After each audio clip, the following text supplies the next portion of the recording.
Hello everyone, कैसे हैं आप सब। उम्मीद है कि आप सब ठीक ठाक होंगे, स्वस्थ होंगे और मस्त होंगे।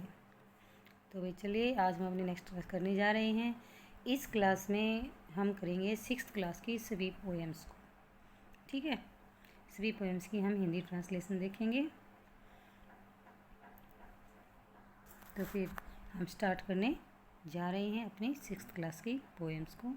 मैं पिंकी कौशिक आप सबका आपके अपने channel learn with Pinky Kaushik पर स्वागत करती हूँ। तो फिर आइए हम अपनी क्लास को स्टार्ट करते हैं। हमारी 6th क्लास की फर्स्ट पोएम है ए हाउस ए होम। ठीक है, जो लिखी किसके द्वारा गई है, लोरेन एम हाली के द्वारा लिखी गई है। तो चलिए पहले थोड़ा सा हम लोरेन एम हाली के बारे में ही जान लेते हैं।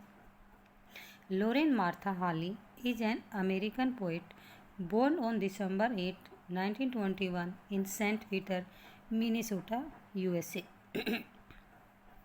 तो जो ये पूरा नाम है इनका, हमने पीछे शॉर्ट में देखा ना, लोरेन एम हाली।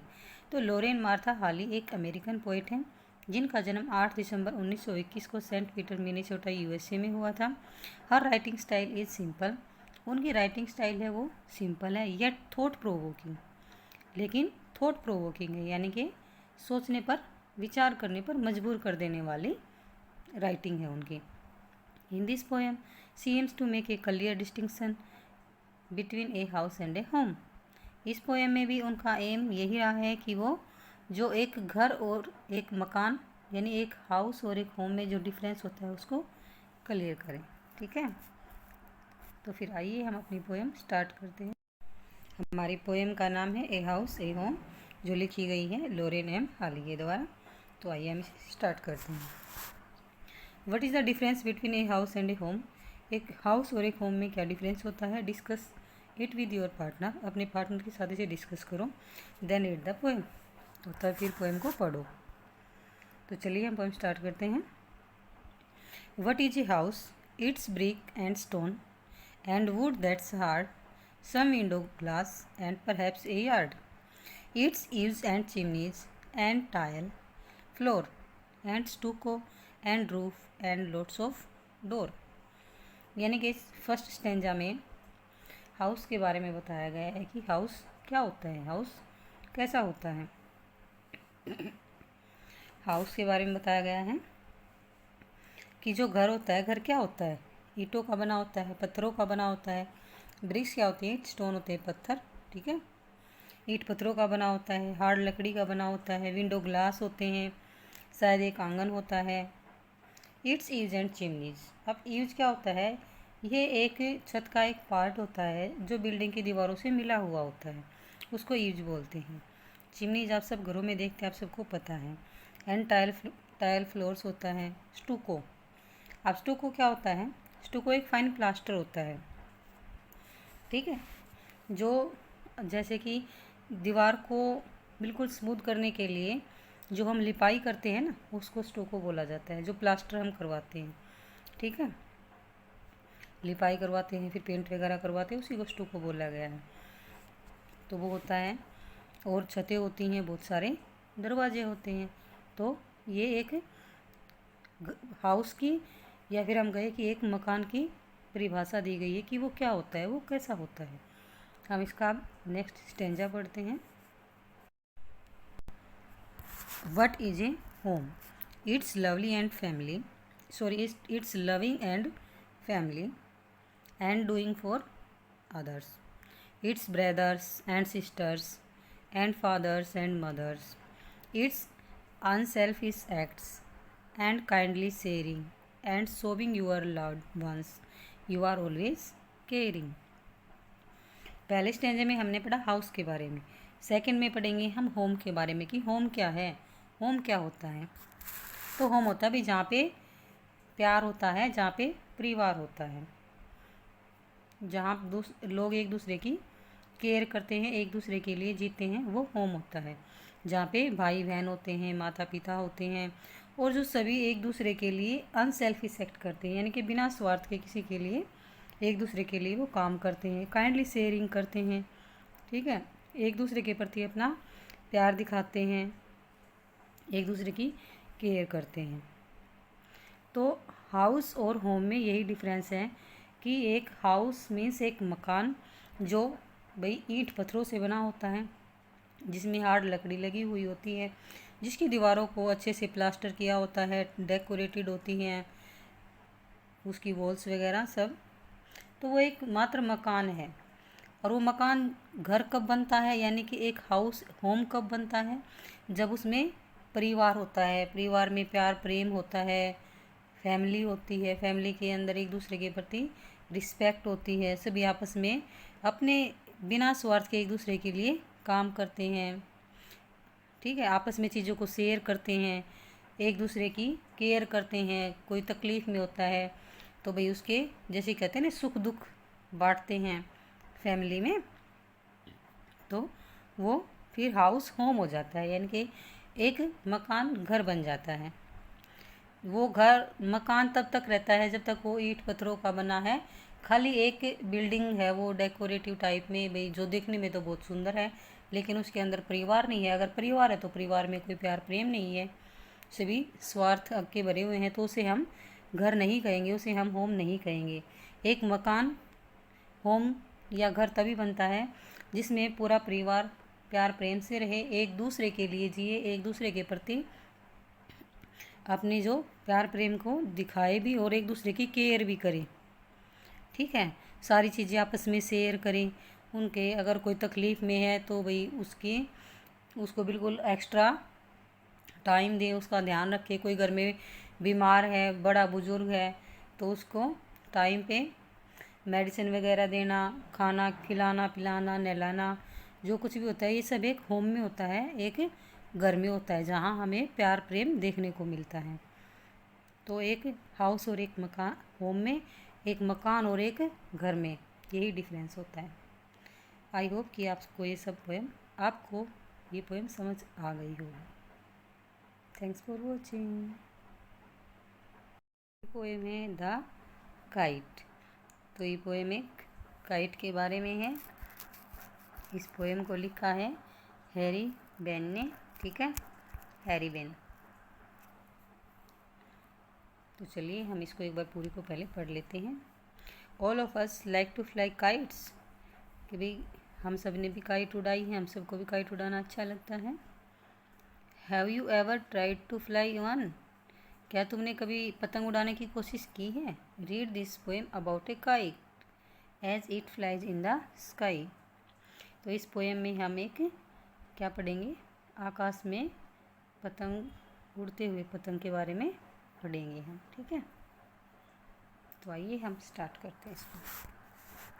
How bright on the blue is a kite when it's new, with a dive and a deep it snaps its tail, then soars like a ship with only a sail. As over tides of wind it rides, climb to the crest of a gust and pulls, then seems to rest as wind falls. When string goes slack, you wind it back and run until a new breeze blows, and its wings fill and up it goes. How bright on the blue is a kite when it's new, but a roseter thing you never will see, when it flaps on a string in the top of a tree. तो आइए अब हम इसकी हिंदी देखते हैं एक बार। How bright on the blue is a kite when it's new, यानी कि एक नीले आकाश में एक रंग बिरंगी उड़ती हुई जो काइट है वो कितनी चमकीली लगती है, कितनी सुंदर लगती है, कितनी अट्रैक्टिव लगती है जब वो नई होती है और आकाश में उड़ रही होती है। With a dive and a dip it snaps its tail, और जब वो डिप एंड डिव यानी कि ऊपर नीचे होती है, तैरती है ना ऊपर नीचे, कभी ऊपर जाती है फिर नीचे आती है, ऐसे करती है और अपनी टेल को फड़फड़ाती है। ठीक है, स्नैप्स क्या है, फड़फड़ाना। Then soars like a ship with only a sail, तो कैसे फ्लाई करती है वो, जैसे समुद्र में एक शिप शिप जैसे कि समुद्र में वेव्स आती हैं, लहरें आती हैं, तो वो शिप कभी ऊपर फिर नीचे, कभी ऊपर फिर नीचे ऐसी होती है। तो वो एक वहाँ उस शिप के जैसे फ्लाई करती हैं एयर में, कभी हाई कभी लो, कभी हाई कभी लो, ठीक है। As over tides of wind is rides climbs to the crest of a gust and pulls. और क्या है कि वो कई बार तो इतनी ऊंची उड़ती हैं और हवा में ऐसे दौड़ती हुई दिख रही है, ऊंची ऊंची उड़ रही है। फिर क्या होता है, एकदम से जब जब कभी हवा रुक जाती है तो जो पतंग उड़ाने वाला होता है भाई, वो उसको रस्सी को उसको जब वो जो उसकी वो होती है रस्सी, वो उसको लूज लगने लगती है तो वो उसको समेटने लगता है। लेकिन जैसे ही हवा तेज होती है तो वो फिर उसको छोड़ देता है, उसको ढील देते देता है और वो फिर और ऊंचाई में उड़ने लग जाती है। और जब कई बार क्या होता है कि हवा है वो मतलब जब हवा बंद होगी, क्योंकि पतंग तो जब ही उड़ेगी जब आकाश में यानी कि हवा चल रही होगी तभी उड़ेगी वो। और जब हवा कई बार डाउन चली जाती है तो वो नीचे की तरफ आ जाती है, और जब फिर से हवा तेज़ हो जाती है तो वो हवा के साथ ही तेज़ ऊंचाई में लहरने लग जाती है ऊपर नीचे, ठीक है। और जो उसकी पूँछ है वो फड़फड़ाती रहती है। और फिर जब हवा बंद हो जाती है तो वो उसको मतलब भाई नीचे उतार लेते हैं, और फिर से जब हवा चलती है तो दोबारा से फिर उसको उड़ाने लग जाते हैं। फिर ये दिखाया गया है कि भाई आकाश में उड़ती हुई ये पतंग है, ये कितनी सुंदर लग रही है। बट जब आपने कभी फील किया हो, ये जब नहीं होती है तभी इतनी सुंदर लगती है, जब ये आकाश में ऐसे गोते खाती है ऊपर नीचे, और जो इसकी ये टेल है ये फड़फड़ाती रहती है तो ये फट जाती है, तो फिर ये दिखने में इतनी अच्छी नहीं रहती। और जब जब कई बार जैसे कहते हैं पतंग कट गई, तो जब पतंग कट जाती है तो वो ऊपर से कैसे आती है, गोते खाते हुए ऐसे लहरती हुई आती है। आके वो तो किसी वायर वगैरह में या किसी पेड़ में अटक जाती हैं, और फिर वो वहाँ से फड़ फड़ फड़ फड़ करती रहती है अटकी हुई, और वो बिल्कुल फट जाती है और दिखने में सुंदर नहीं रहती, यानी कि उसकी जो सुंदरता है वो ख़त्म हो जाती है। तो ये थी छोटी सी पोयम, काइट के बारे में ही थी। आप सब ने काइट को उड़ाया है या फिर उड़ते हुए देखा है, तो ये सारी चीज़ें आपने महसूस की है कि भाई जितनी हवा तेज़ होती है हवा के साथ ही काइट उड़ती है, हवा नहीं होती आकाश में तो जो काइट है वो डाउन आ जाती है बिल्कुल, ठीक है। कैसे रस्सी को हम उसको मांझा ढील देते हैं उसको ऊंचाई पे उड़ाने के लिए, जब वो कट जाती है तो कैसे जिग जैग के जैसे नीचे आ जाती है, फिर कहीं से वो स्टक हो जाती है तो फिर वो वहाँ फड़फड़ाती रहती है किसी वायर में या फिर किसी पेड़ की टहनी में। अगर वो अटक गई है तो वो फटने के बाद भी वही जहाँ से अटकी है वहाँ तो फट गई, लेकिन फिर भी वो फड़ फड़ फड़ फड़ करती रहती हैं। तो यही थी छोटी सी पोयम, उम्मीद करती हूँ कि आप सबको समझ आ गई होगी। नेक्स्ट हम करेंगे हमारी थर्ड पोयम द क्वेरल, ठीक है। द क्वेरल पोयम लिखी किसके द्वारा गई है, इलेनर फार्जियन, ठीक है, इलेनर के द्वारा ये लिखी गई है। तो आइए हम इसको स्टार्ट करते हैं। It is common for brothers and sisters to quarrel, क्योंकि भाई बहनों में लड़ाई झगड़ा होना आम बात है। Although sometimes they may not even be able to say why they are quarrel, और कई बार तो ऐसा होता है कि वे दोनों बताने में भी एबल नहीं होते, यानी कि बता ही नहीं पाते कि हम दोनों आपस में झगड़ा क्यों कर रहे थे, लड़ाई क्यों कर रहे थे। But how long do such quarrel last, भी ये झगड़ा कब तक रहेगा। हाउ डू दे एंड, और इसका कैसे अंत होगा। तो ये इस पोएम में हम यही देखेंगे, ठीक है, कि ये झगड़े चलते कब तक हैं आखिर और इनका अंत कैसे होता है। तो आप देखिए हम इसकी रीडिंग स्टार्ट करते हैं। I quarrelled with my brother, I don't know what about, one thing led to another and somehow we fell out, the start of it was slight, the end of it was strong, he said he was right, I know he was wrong. तो क्या है इसमें, क्या कहते हैं कि एक बार मेरे भाई के साथ झगड़ा हो गया, यानी कि दो ब्रदर्स हैं, दोनों का आपस में झगड़ा हो गया और ये नहीं पता कि हमें किस बात पे झगड़ा हो गया। पोइट क्या कह रहे हैं कि एक बार मेरे भाई के साथ झगड़ा हो गया और हमें यही नहीं पता कि झगड़ा किस बात पर हुआ। उसने मुझे कुछ कहा, मैंने उसको कुछ कहा दिया, यानी कि भाई उसने एक शब्द बोला, मैंने भी दूसरा शब्द बोला, तो ऐसे ऐसे हमारी बात बढ़ गई।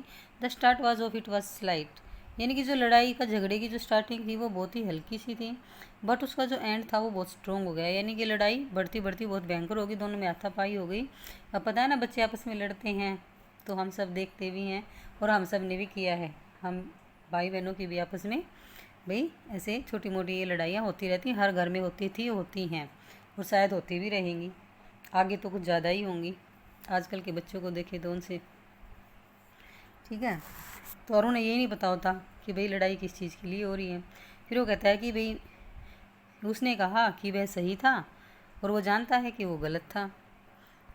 भाई यानी कि कहता है कि मेरी कोई गलती नहीं है, इसकी गलती है। जब पेरेंट्स पूछते हैं क्या था, तो कहते हैं मेरी कोई गलती नहीं है, इसकी गलती है, इसने स्टार्ट की थी झगड़ा। कभी भी ऐसे बच्चे ये मानते ही नहीं कि भाई मैंने ये लड़ाई शुरू की थी, इसमें मेरी गलती है। लेकिन नेक्स्ट स्टेंजा में क्या दिखाया गया है, वी हेटेड वन अदर, भाई एक दूसरे से थोड़ी देर के लिए नाराज़ हो जाते हैं, मुंह बना के इधर उधर बैठ जाते हैं।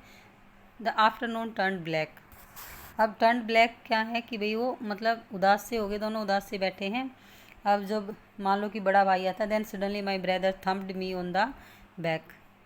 Thumped me on the back क्या है, जैसे कि मान लो कि भाई बड़ा भाई है, वो बाहर से आता है, वो देखता है कि छोटा भाई भी उदास है और वो भी उदास है, तो वो आके क्या करता है, उसकी पीठ पे, उसकी कमर पे अपनी मुट्ठी ऐसे हिट करता है, मारता है, और कहता है कि ओ कम आलो, कि भी कहता है कि अरे चल छोड़ना, जाने दे, इट्स ओके, कोई बात नहीं, गलती मेरी थी, छोड़ना। We can't go on all nights, भाई इस चीज़ को लेकर हम अब पूरी रात बहस नहीं कर सकते, भाई कब तक हम इस बहस पर ही चलते रहेंगे, एक दूसरे से मुंह बना के बैठे रहेंगे, छोड़ना इन सबको, चल मैंने मान लिया मेरी गलती थी, I was in the wrong, कि भाई गलती मेरी थी, so he was in the right.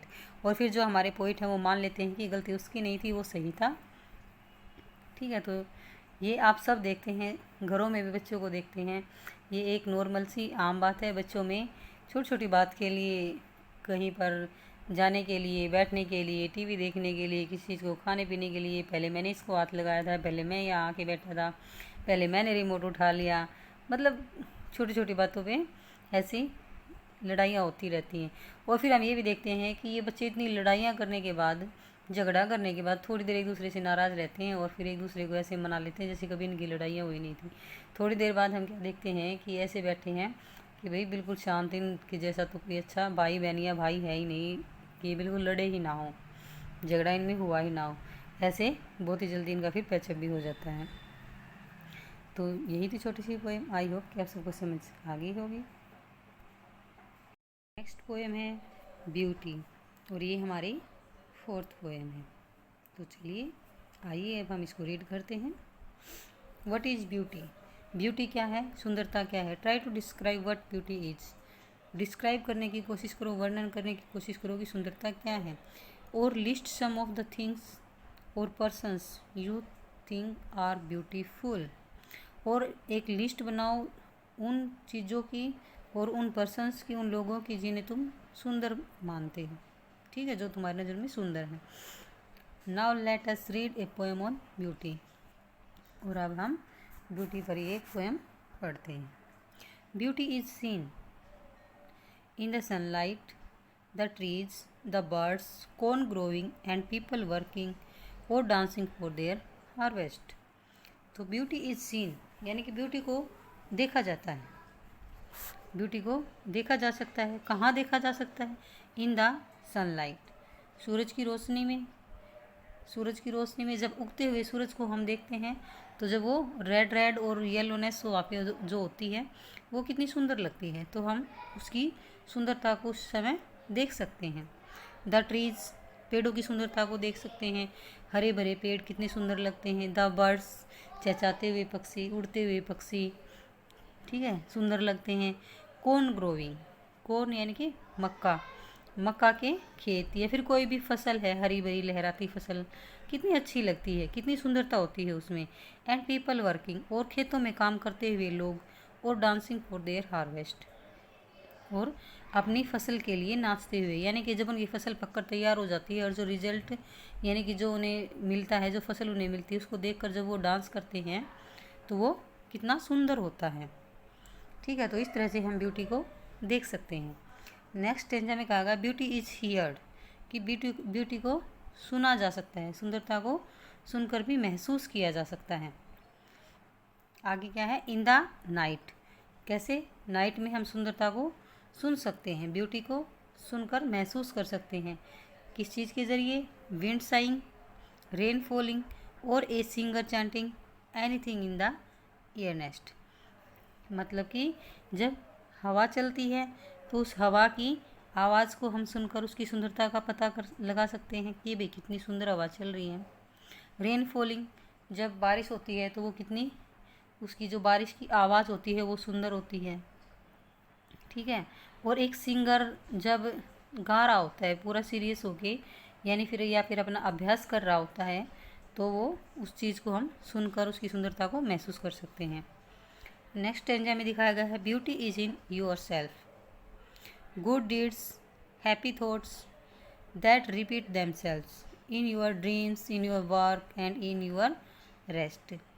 इसमें क्या कहा गया है कि जो ब्यूटी है उसे तुम भी महसूस कर सकते हो, वो तुम्हारे अंदर भी है। वो कैसे आएगी हमारे अंदर, हम उसको कैसे महसूस करेंगे, गुड डीड्स, अच्छे कार्यों के द्वारा, हैप्पी थॉट्स मतलब पॉजिटिव थॉट्स के द्वारा, कि भाई अच्छा कार्य करें, अच्छा सोचें, तो उसके द्वारा। और जब हम उन चीज़ों को करते हैं जो अपने सपनों में, अपने रोज़ के काम में, रेस्ट के टाइम पे, तो हमें इतनी खुशी फील होती है, वो बहुत ही एक सुंदरता का पल होता है। जब भी कोई अच्छा काम करता है तो उसके अपने आप में अपने ऊपर गर्व सा महसूस होने लग जाता है, तो वो एक सबसे बड़ी हमारी अपने आप में एक सुंदरता है, ठीक है। तो ये पोएम लिखी है किसने, ये शूरे ने, ठीक है। ये फोर्थ पोएम थी हमारी ब्यूटी। तो इसमें यही दिखाया गया है, 3 स्टैंजा दिखाए गए हैं। फर्स्ट में दिखाया गया है कि ब्यूटी को हम ब्यूटी को हम देख के महसूस करते हैं, यानी कि ब्यूटी को देख सकते हैं। सेकंड में कहा है ब्यूटी को सुन के, ये किसी चीज़ की आवाज़ को सुनकर भी हम उसकी ब्यूटी का पता लगा सकते हैं। और थर्ड स्टैंजा में कहा है कि अच्छे कार्य करके और पॉजिटिव थिंकिंग के साथ हम उस ब्यूटी को देख सकते हैं, महसूस कर सकते हैं, फील कर सकते हैं अपने आप में, ठीक है। तो सीन, हियर्ड एंड फेल्ट, देखकर, सुनकर और फील करके, महसूस करके ब्यूटी को हम देख सकते हैं। आई होप कि आप सबको ये पोएम समझ आ गई होगी। आते हैं हमारी नेक्स्ट पोएम पर। कौन सी है हमारी नेक्स्ट पोएम, ये 5th पोएम है, where do all the teachers go, ठीक है। और इसके पोइट कौन है, पोइट गायब हैं यहाँ से, तो इसके पोइट हैं पीटर डिक्सन, ठीक है। पता नहीं इस PDF में कहीं फिर ये पोएम और रह तो नहीं गई।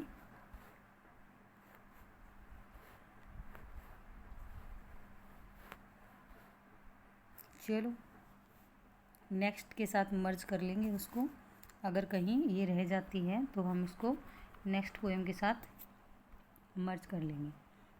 अब इसमें जितनी है वो करते हैं हम, ठीक है। तो इसमें क्या है, for a little child a teacher is a special, कि भाई एक छोटे बच्चे के लिए जो उसका टीचर होता है या फिर उसकी टीचर होती है वो एक बहुत ही स्पेशल होते हैं। It is difficult for a small child to think of his her teacher as an ordinary person. एक छोटे बच्चे के लिए ये सोचना कि उसकी जो टीचर है वो एक ऑर्डिनरी पर्सन है, ये मतलब उसके लिए बहुत मुश्किल होता है कि भाई जो उसकी टीचर है ना वो भी ऐसे एक सिंपल साधारण से कोई व्यक्ति हैं। वो सोचते हैं कि भाई ये बहुत बड़ी हस्ती है, यानी कि उनको वो अच्छे से भाई दिखते हैं कि इनको सब कुछ करना आता है। जैसे कि टीचर बच्चों के रोल मॉडल हो जाते हैं ना, कि भाई इनमें तो कोई कमी नहीं है। बच्चे ऐसे ही सोचने लग जाते हैं कि मैं भी बड़ा होकर इनके जैसे बनूंगा, ऐसे ही पढ़ाऊँगा, ये करूँगा। तो सोचते हैं कि जो टीचर हैं वो ऑर्डिनरी नहीं होते, साधारण नहीं होते, ये बहुत ही स्पेशल होते हैं। तो देखिए आगे देखते हैं पोइट ने क्या लिखा है। Where do all the teachers go when it's 4 o'clock, do they live in houses and do they wash their socks. तो क्या है कि ये टीचर हैं जो 4 बजने के बाद कहाँ जाते हैं, जब 4 बजते हैं तभी ये कहाँ जाते हैं, यानी कि 4 बजे जब स्कूल का टाइम पूरा हो जाता है तो बच्चा सोचता है कि फिर ये टीचर कहाँ जाते हैं। ये एक छोटे बच्चे की बारे में दिखाया गया है जो इतना क्यूरियस है, उसके माइंड में इतने सवाल चल रहे हैं अपने टीचर्स को लेके, तो ये उस पर ये पोएम लिखी गई है। कि वो जो बच्चा है वो सोचता है कि भई अब 4 बज गए, स्कूल पूरा हो गया। अब स्कूल पूरा होने के बाद ये जो टीचर्स लोग हैं ये जाते कहाँ हैं? Do they live in houses? क्या ये घरों में रहते हैं? And do they wash their socks? और क्या ये अपनी सॉक्स अपने आप धोते हैं? मीन्स ये क्या अपना घर का काम करते हैं, जैसे कि कपड़े धोना, झाड़ू पोछा करना और सभी जो काम होते हैं, क्या वो ये खुद करते हैं? Do they wear pyjamas? And do they watch TV? क्या भाई जैसे मैं घर जाके चेंज करता हूँ तो क्या घर जाके ये भी पायजामा पहन लेते हैं? और क्या ये घर जाकर टीवी देखते हैं? And they pick their nose is the same as you and me? और जैसे मैं और तुम, वो छोटा बच्चा सोच रहा है कि जैसे कि मैं और तुम अपनी नाक में उंगली डालते हैं, तो क्या ऐसे ही ये टीचर्स भी ऐसा करते होंगे कभी, या करते हैं? Do they live with other people? क्या वे दूसरों के साथ रहते हैं? Have they moms and dads? मतलब अपने मम्मी पापा के साथ रहते हैं। And were they ever children? और जब वे छोटे बच्चे थे, and were they ever bad? तो जब वे क्या बुरे थे, मतलब कि जब वो छोटे बच्चे थे तो क्या बुरे बच्चे थे वो? Did they ever never spell right? क्या उन्होंने मतलब कभी भी गलत नहीं लिखा, कभी भी कोई स्पेलिंग है उसको गलत नहीं किया? Did they ever make mistake? क्या कभी उन्होंने कोई गलती की ही नहीं?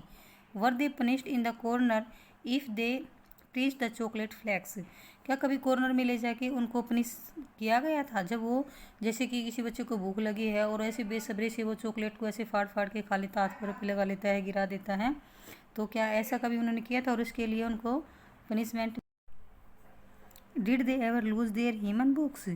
क्या कभी उन्होंने अपनी ह्यूमन बुक्स यानी कि जो पूजा पाठ की, आरती वगैरह की जो बुक्स होती हैं, भजन वगैरह की, क्या कभी उन्होंने वो गुम की थी? Did they ever leave their greens? क्या उन्होंने कभी अपने टिफ़िन में, ग्रीन्स मतलब यहाँ पे, क्या कभी उन्होंने अपना जो लंच है टिफ़िन में क्या सब्जियाँ छोड़ी थी? Did they scribble on the desktop? Did they wear all dirty jeans? क्या कभी उन्होंने डेस्कटॉप के ऊपर स्क्रिबल मतलब जैसे बच्चे कुछ लिख देते हैं, खरोच वगैरह कर देते हैं, तो क्या ऐसा कुछ किया था? Did they wear all dirty jeans? क्या कभी उन्होंने गंदी जीन्स पहनी थी? तो ऐसे ये सभी सवाल उस बच्चे के दिमाग में उठ रहे हैं। ठीक है, शायद आगे इसमें एक स्टेंजा हमारा रह जाता है, उसमें जो पोइट हैं वो क्या को करते हैं, फिर वो कहते हैं कि मैं एक दिन एक टीचर का पीछा करूँगा, यानी कि मैं एक टीचर को फॉलो करूँगा और मैं जाऊँगा और मैं देखूँगा कि भाई वो घर जाने के बाद क्या करते हैं, क्या वो सभी वो एक्टिविटी करते हैं जो हम सब करते हैं, और फिर मैं जो वो टीचर करते हैं वो जाकर उस पर मैं एक पोएम लिखूँगा और फिर वो टीचर बच्चों को क्लास में उस पोएम को सुनाएंगे।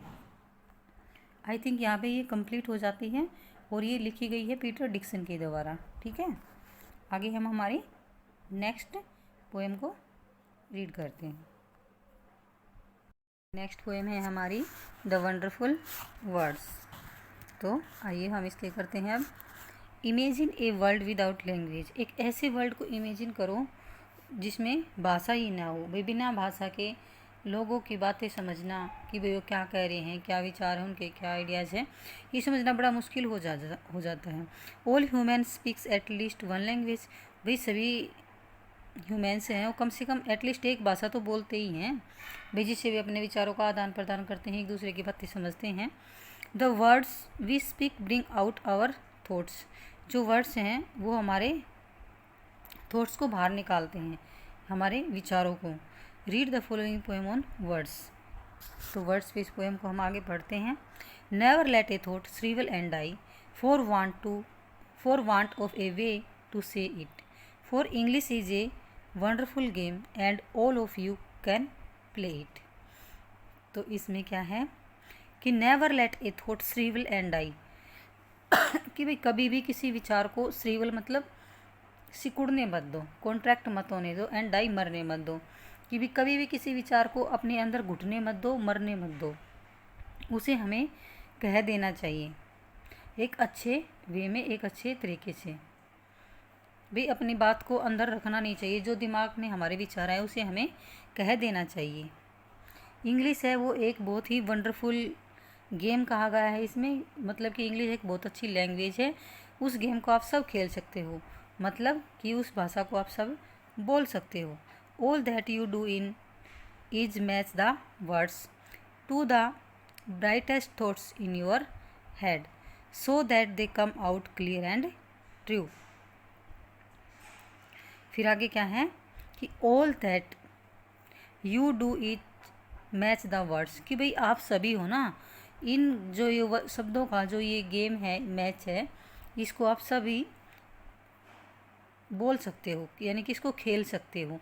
To the brightest thoughts in your head, जो भी तुम्हारे दिमाग में, हेड में जो ब्राइटेस्ट अच्छे विचार आते हैं उन सबको बाहर लाकर, so that they come out clear and true, और वो जो विचार हैं वो बिल्कुल क्लियर और ट्रूली बाहर आने चाहिए। And handsomely groomed and fed for many of the loveliest things have never yet been said, मतलब कि संसार में ऐसी कितनी चीज़ें हैं, कितनी लवलीस्ट थिंग्स हैं जिनके बारे में अभी तक कुछ कहा ही नहीं गया है। तो हमें अपने विचारों को अंदर ही नहीं मारना चाहिए, उन्हें मतलब अच्छे से बाहर निकालना चाहिए। अपने विचारों का जो है उनको बिल्कुल क्लियरली, ट्रूली, बिना उन्हें अंदर दबाए हमें अपने विचारों को लोगों के सामने रखना चाहिए पूरी ईमानदारी के साथ। Words are the food and dress of thoughts, they give it its body and swing and everyone's loving today to hear some fresh and beautiful things. इसमें क्या है कि जो वर्ड्स हैं वो थॉट्स के लिए फूड हैं और ड्रेस हैं, यानी उसके लिए खाना और पहनावा है। किसके लिए? थॉट्स के लिए। दे give it its body and swing, जो हमारे वर्ड्स हैं वो विचारों को बॉडी देते हैं, शरीर देते हैं। एंड स्विंग्स मतलब उसे मूवमेंट देते हैं। And everyone longing today to hear, और आज के समय में हर कोई क्या है, विचारों को सुनना चाहता है। कैसे विचारों को? फ्रेश एंड ब्यूटीफुल थिंग्स, यानी कि फ्रेश विचारों को और जो ब्यूटीफुल थिंग्स हैं उनके बारे में सुनना चाहता है। But only words can free A thought from its prison behind your eyes, may be your mind is holding now a marvellous new surprise. तो जो हमारे विचार हैं वो हमें फ्रीली बाहर कर देने चाहिए। अपने विचारों को हम अच्छे से, आज़ादी से, पूरी आज़ादी से बाहर लेके आएँ। जो मतलब हमारे क्या कहें कि हम जो हमारे दिमाग में एक कैदी की भांति पड़े हैं, तो उन्हें हमें फ्री कर देना चाहिए।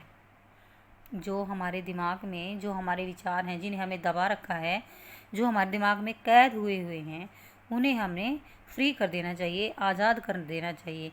क्या पता हमारा कौन सा विचार भाई लोगों को इतना पसंद आ जाए कि वो एक सरप्राइज़ बन जाए। भाई क्या पता हमारे दिमाग में क्या क्या विचार चल रहे हैं, अगर हम उन विचारों को बाहर नहीं निकालेंगे तो लोगों को भी क्या पता चलेगा कि भाई ये कैसा सोचता है। क्योंकि जो विचार होते हैं वही आदमी के बारे में बताते हैं कि उसकी कैसी पर्सनैलिटी है, उसकी कैसी थिंकिंग है। अगर कोई आदमी बोलेगा ही नहीं, कहीं पे अपने विचार रखेगा ही नहीं, तो उसका सही गलत का डिसीजन कैसे होगा। तो इसलिए हमें अपने विचारों को रख देना चाहिए। क्या पता कब कौन सा विचार, कब कौन सा आइडिया हमारा इतना सुपर हो जाए कि भाई वो हमारे खुद के लिए एक सरप्राइज़ बन जाए। यही थी हमारी छोटी सी पोएम। ये लिखी किसके द्वारा गई थी? मैरी ओ नील के द्वारा लिखी गई थी। पोएम थी द वंडरफुल वर्ड्स, पोइट्स हैं इसके मैरी ओ नील। तो यही थी वर्ड्स की कहानी। तो ये सही बात है कि हमें अपने विचारों को भाई अंदर ही अंदर मरने नहीं देना चाहिए, सिकोड़ने नहीं देना चाहिए। कई लोग तो है ना इस चक्कर में भी नहीं बोलते कि भाई मैं सही बोल पाऊँगा या नहीं बोल पाऊँगा। भाई देखो, जितना ऑनेस्टली हो सके सही बोलना चाहिए, सोच समझ के तोल के बोलना चाहिए, लेकिन अपने विचारों को अंदर अंदर मारना नहीं चाहिए, बोलना चाहिए जितना हो सके उतना। तो आगे हम अपनी नेक्स्ट पोएम करेंगे। पोएम है वोकेशन। लिखी किसके द्वारा गई हैं? रविंद्रनाथ टैगोर के द्वारा। ठीक है, रविंद्रनाथ टैगोर।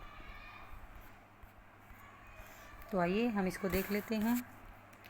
ये वोकेशन है, इसमें ये एक छोटे बच्चे के विचारों को नरेट किया गया है कि एक छोटा बच्चा के दिमाग में क्या चलता है काम करने वालों को देखकर, फिर वो क्या सोचता है, उसके ऊपर ये पूरी पोएम लिखी गई है। On your way to school और market you see many people at work.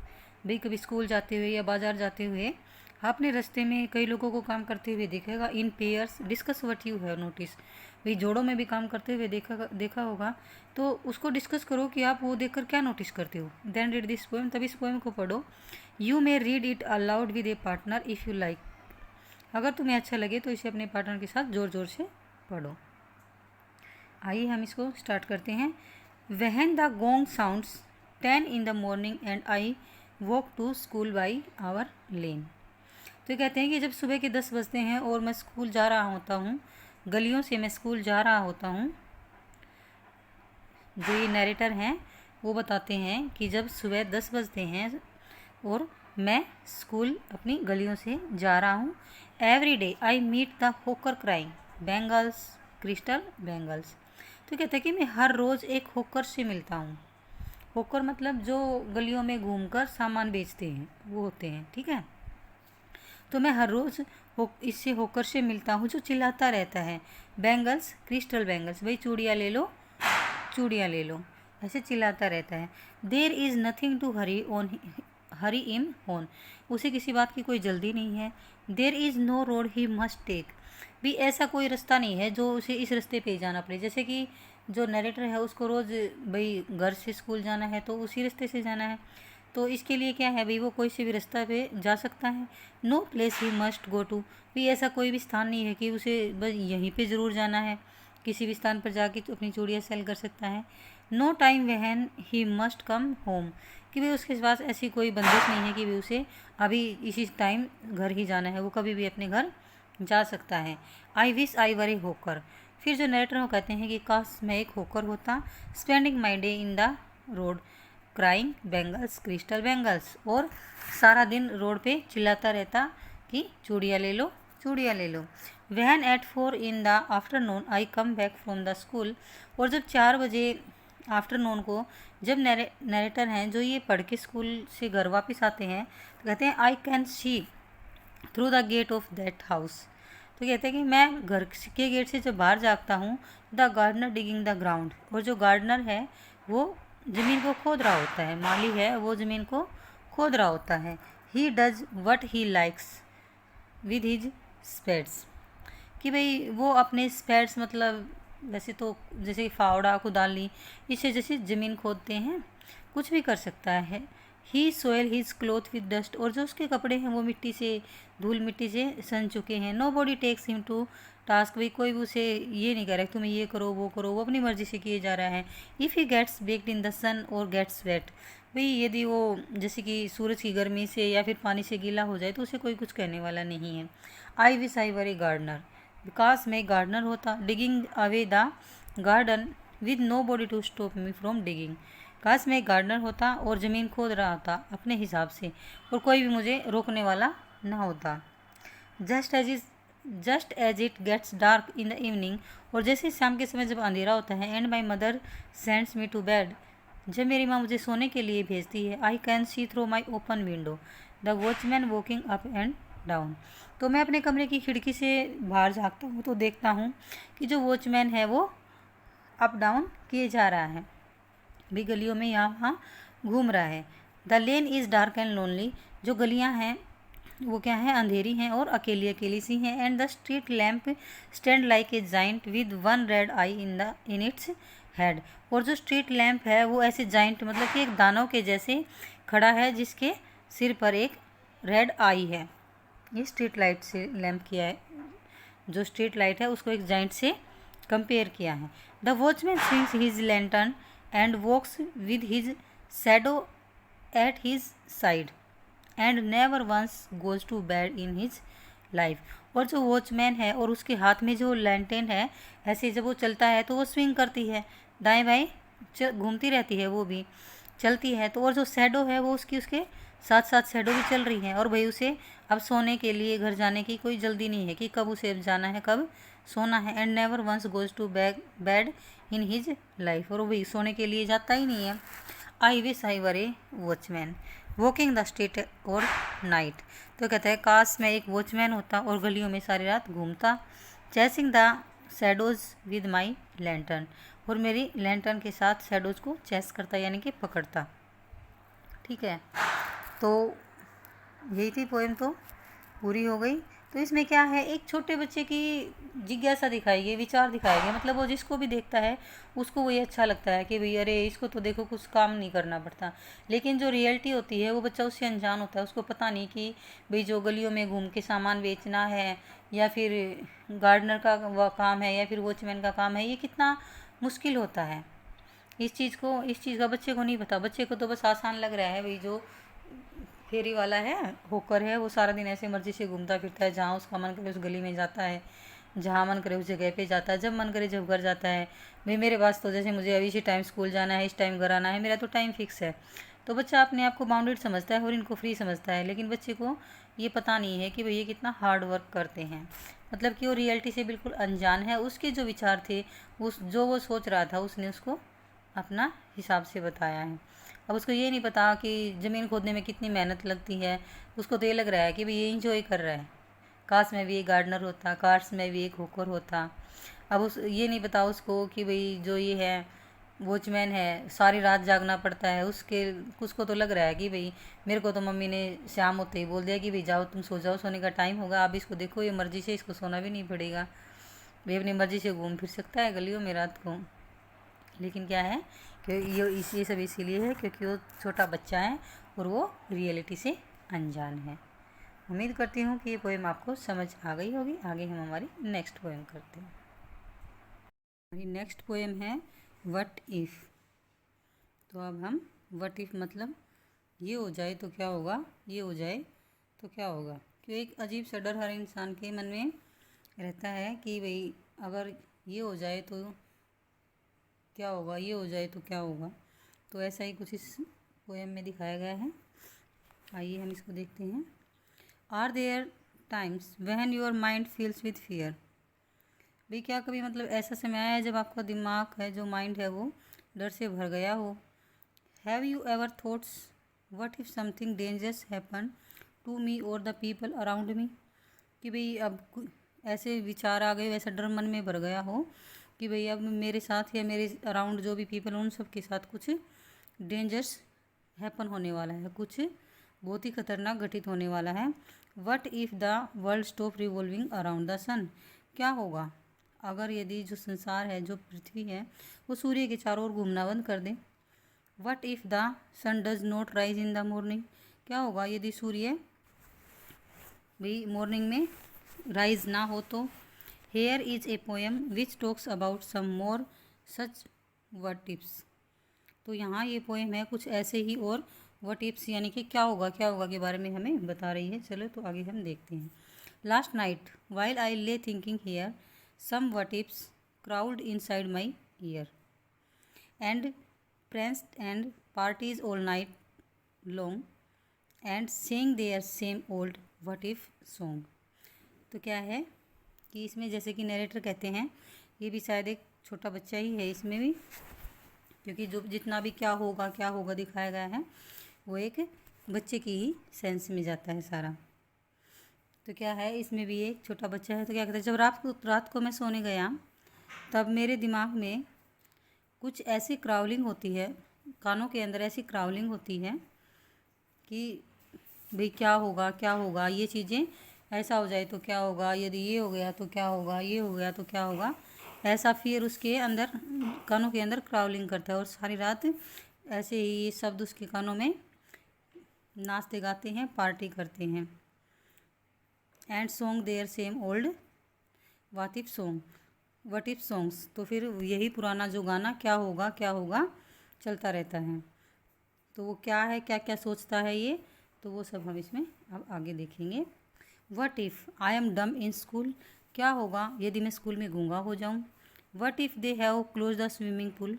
क्या होगा यदि वे स्विमिंग पूल को बंद कर दें। What if I get beat up. क्या होगा यदि मेरी पिटाई हो जाए। What if there's poison in my cup. क्या हो अगर मेरे कप में कोई जहर मिला दे या मेरे कप में जहर हो। What if I start to cry. अगर मैं रोना या चिल्लाना शुरू कर दूँ तो क्या होगा। What I get sick and die. अगर मैं बीमार पड़ जाऊँ और मर जाऊँ तो क्या होगा। What I flank the test.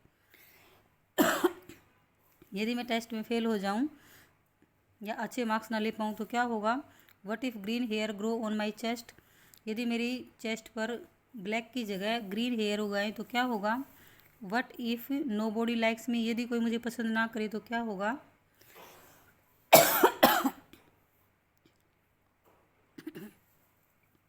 What if nobody likes me, यदि कोई मुझे पसंद करे ना करे तो क्या होगा। What if a bolt of lighting strike me, अगर मुझ पर बिजली गिर जाए तो क्या होगा। What if I don't grow taller, अगर मैं लंबा नहीं हुआ तो क्या होगा। What if my head starts getting smaller, यदि मेरा सिर छोटा होना स्टार्ट कर दे तो क्या होगा। What if the fish won't bite, अगर मछली खाना छोड़ दे तो क्या होगा। What if the wind tears up my kite, यदि हवा मेरे पतंग को पाड़ दे तो क्या होगा। What if they stay a war, अगर युद्ध छिड़ जाए तो क्या होगा। What if my parents get divorced, यदि मेरे पेरेंट्स का डिवोर्स हो जाए तो क्या होगा। What if the bus is late, अगर स्कूल बस लेट हो जाए तो क्या होगा। What if my teeth don't grow in straight, यदि मेरे दांत सीधे ना उगे, यानी कि भाई स्ट्रेट ना हो, आगे पीछे आए तो क्या होगा। What if I tear my pants, अगर मैं मेरी पैंट फाड़ दूँ तो क्या होगा। What if I never learn to dance, अगर मैं डांस नहीं सीख पाया तो क्या होगा। Everything seems well and then the night time what if strikes again. तो कहते हैं भी ऐसा ही चलता रहता है, सारे तरह सुबह होती है तो सब कुछ ठीक ठाक होता है, लेकिन जब नेक्स्ट नाइट को वो जाना सोने जाता है तो फिर यही सभी वट इफ दोबारा से उसके माइंड पे अट्रैक्ट करते हैं, उसके कानों में फिर से वही ग्राउलिंग स्टार्ट हो जाती है। तो ये इसके पोइट हैं सेल सिल्वरस्टेन। तो इनकी ये पोएम थी व्हाट इफ़, क्या होगा। इस पूरी वीडियो में हमने 6th क्लास की सभी पोएम्स को कवर किया है। उम्मीद करती हूँ कि आप सबके लिए बेनिफिशियल हो और आप सबको समझ आई हो। Thanks for watching.